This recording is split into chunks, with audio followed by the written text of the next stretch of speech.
So hello guys, आज हम आ गए हैं एक और क्वेश्चन के साथ जो कि ऑब्वियसली लिमिट्स चैप्टर का है। अब देखो, ये कोई पीवाईक्यू नहीं है। पीवाईक्यू हमने थोड़े से कवर अप किए पहले। अब ये जो है एक साधारण सा क्वेश्चन है जो कि मैंने एक बुक से उठाया है। पर ये क्वेश्चन अच्छा है, बहुत अच्छा है, क्योंकि इसमें काफ़ी अच्छी अच्छी चीज़ें ये वाली हैं जो आप भूल जाते हो। ठीक है, तो ये बहुत ही एक इम्पॉर्टेंट क्वेश्चन रहने वाला है। मैं चाहता हूँ कि आप इसको एक अच्छा सा अटेम्प्ट दो, बहुत प्यारा सा अटेम्प्ट दो कि खुद ही सॉल्व कर लो इस क्वेश्चन को ना। वो बहुत बढ़िया काम रहेगा।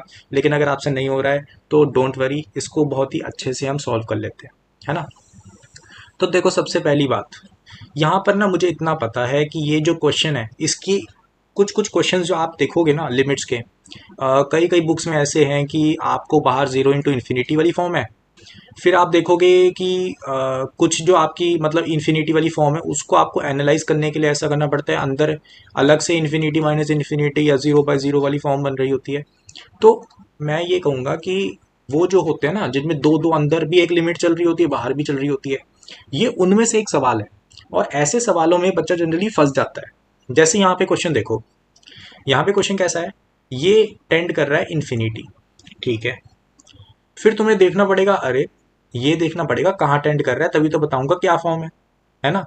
इन्फिनिटी इंटू, वैसे तो हमें पता है इन्फिनिटी इंटू क्या होगा, जीरो ही होगा, है ना, तभी तो ये इनडिटर्मिनेट फॉर्म होगी।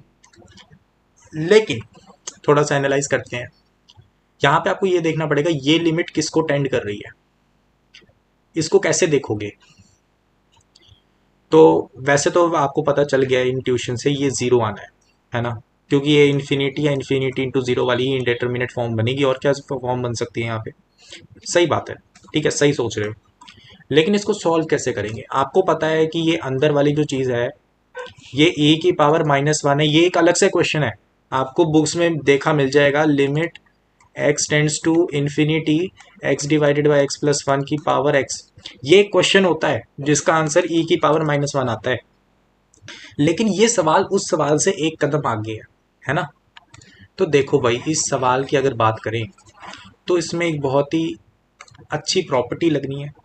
तो देखो, सबसे पहले तो हम क्या करेंगे, एक्स को हम क्या डाल देंगे, वन बाय वाई, ताकि एक्स टेंड्स टू इन्फिनिटी है, वाई टेंड्स टू क्या हो जाएगा, जीरो पॉजिटिव।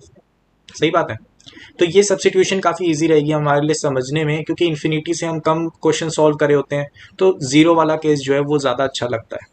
तो देखो, यहाँ पे जब तुम चेंज करोगे इस सब को तो क्या बन जाएगा, limit y tends to zero positive, यहाँ पर बन जाएगा वन बाई वाई आ जाएगा ना, वन बाई वाई, ब्रैकेट में क्या आ जाएगा, one by y plus one, और उसकी power one by y minus e की power minus one, and bracket close. ठीक है। देखो, जब ये स्टेप हो गया ना, आपको बहुत ध्यान से एक प्रॉपर्टी याद करनी है जो आपको यहाँ पर लगानी होगी, जो आपने लॉगरिदम में पढ़ी होगी। ठीक है, कि अगर फॉर्मूला क्या है, कि अगर आपके पास कोई नंबर ए है तो उसको आप कैसे लिख सकते हो, ई की पावर एल एन ऑफ ए। ठीक है, इसी चीज़ को आपको यूज़ करना पड़ेगा, क्योंकि हम चाहते हैं ये जो पावर है ना, ये इसको नीचे लाना चाहते हैं, क्योंकि हमें पता है अगर मान लो ए की पावर यहाँ पर एक्स होता है ना, तो ए की पावर एक्स, यहाँ पर आप इस एक्स को बाहर लेकर आ सकते हो। इस थॉट प्रोसेस पे ये क्वेश्चन चलेगा। तो देखो भाई, अगर आपने ये थॉट प्रोसेस लगाया तो अगला स्टेप क्या आ जाएगा, limit y tends to zero positive one by y, bracket में आ गया e की power l n of one by y plus one की power one by y minus e की पावर माइनस वन। अब थोड़े स्टेप मैं इधर ही कर दूंगा। देखो, ये वन बाय वाई जो है ये तो भाई आगे आ जाएगा, इसको वन बाय वाई कर लो। और ये जो है इसको आप रेसिप्रोकल कर सकते हो, है ना। यहाँ पे आप ऊपर क्या लिख सकते हो, इसको इसको आप ऐसा लिख सकते हो, ये बन गया वन प्लस वाई की पावर माइनस वन, ये माइनस वन बाहर आ जाएगा। ठीक है, तो ये स्टेप करने के बाद आपके पास क्या मिला, ये minus one by y l n of one plus y. ठीक है, ये बहुत सिंपल स्टेप है, ये तो आपको समझ आ गया होगा। तो देखो भाई, ये जैसे ही बन गया, अब आपको पता है जो logarithm l n one plus x होता है उसकी सीरीज क्या होती है, x minus x square by two plus x cube by three minus x four by four plus infinity तक। सही बात है। इसी सीरीज को आप यहाँ पे यूज करो, ये बहुत इंपॉर्टेंट है। ये जो मेथड मैंने दोनों यूज करें, ये फॉर्मूला हो गया प्लस ये एक्सपेंशन हो गया, ये आपके टिप्स पे होने चाहिए। ठीक है, तो देखो भाई यहाँ पे जब ये चीज यूज करोगे, लिमिट क्या बन जाएगी, limit y tends to zero positive, 1/y तो भाई बाहर ही है, उसका कोई चक्कर नहीं। देखो ब्रैकेट में क्या बना, e की पावर -1/y, यहाँ पर आपने खोला इसको, इसको ब्रैकेट में लिख देता हूँ। यहाँ पे बनेगा y minus y square by 2 plus y cube by 3 minus y4/4 and so on till infinity minus e की पावर -1। सही बात है। अब देखो भाई बहुत सिंपल सी बात है, देखो यहाँ पर आप y को यहाँ से करोगे कैंसिल, है ना, तो यहाँ पे 1 रह जाएगा, यहाँ पे करोगे y रह जाएगा, यहाँ पे वाई स्क्वायर रह जाएगा, यहाँ पे वाई क्यूब रह जाएगा, ऐसे है ना। और इस -1 को भी जब करोगे तो यहाँ पे नेगेटिव, यहाँ पे पॉजिटिव, यहाँ पर नेगेटिव आ जाएगा, यहाँ पे पॉजिटिव आ जाएगा। तो ये सब फेर बदल करने के बाद आपको क्या मिलेगा, limit y tends to zero positive 1/y, यहाँ पर आ गया e की power -1 plus y/2 minus y square by 3 and so on. ठीक है, ये जैसे ही आपके पास आया, अब थोड़ा सा क्वेश्चन वाला फिर से बात है। देखो e की पावर -1 यहाँ पर आपको कॉमन निकलते हुए दिख रहा है, कॉमन निकलते हुए दिख रहा है, इसको सब्ट्रैक्ट मत कर देना। ठीक है, यहाँ पर एक प्रॉब्लम ये हो सकती है कि देखो यहाँ पर आपके पास पावर में है, तो e की पावर -1 को मैं अगर अलग से लिखूं तो क्या बनेगा, e की पावर -1 इंटू में e की power y/2 minus y square by 3 and so on, ये वाली चीज़ बन गई है ना।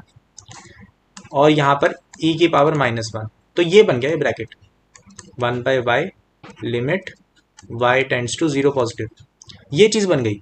तो यहाँ पर ये चीज़ कैंसिल, मतलब वो सब्ट्रैक्ट मत कर देना, यहाँ पे कॉमन निकलना है। ये गलती हो सकती है इसलिए मैंने बता दिया। तो देखो भाई e की पावर -1 को आप निकालोगे कॉमन दोनों तरफ से, तो बनेगा क्या, यहाँ पर आपके पास जो टर्म है 1/e, ये कॉमन निकल गई, limit y tends to zero positive, divide में आपके पास क्या है, y है, एंड यहाँ पर आपके पास है e की पावर y/2 एंड ये -1, और यहाँ पर minus y square by 3 and so on infinity. देखो एक चीज़ बहुत इंपॉर्टेंट है, जब भी आप सीरीज़ का इस्तेमाल करते हो ना, तो बच्चे जनरली कंफ्यूज्ड रहते हैं कि भाई सीरीज़ कहाँ तक यूज़ करनी है। देखो यार, जहाँ तक तुम्हें नेसेसरी हो वहाँ तक यूज़ करो, ज़्यादा टर्म्स लेने का कोई फ़ायदा नहीं है। जैसे यहाँ पर देखो, आपको पता है अगर मैं y/2 रखूँगा सिर्फ, तो मेरे पास तो फॉर्मूला है भाई, e की power x -1 divided by x limit x tends to zero, ये इक्वल टू 1 होता है। ये तो मेरे पास प्रॉपर्टी है डायरेक्ट, तो मैं क्यों अपना दिमाग लगाऊं, क्यों फालतू की टर्म्स लगूं, क्यों ई की एक्सपेंशन करूं, जब मुझे ये फॉर्मूला ऑलरेडी पता है ना, और इससे कोई प्रॉब्लम भी नहीं होने वाली है ना, फाइनाइट नंबर आ रहा है आराम से। तो मेरे पास साफ साफ पता लगा कि भाई ज़्यादा टर्म्स नहीं रखनी है, सीधा ही आंसर लिख दो। e की power y tends to zero positive आ गया, e की power y/2 -1 divided by y। देखो सिंपल हो गया क्वेश्चन। अब आपको कुछ नहीं करना, आपको पता है y/2 भी जीरो पॉजिटिव को टेंड कर रहा होगा, ऑब्वियस सी बात है।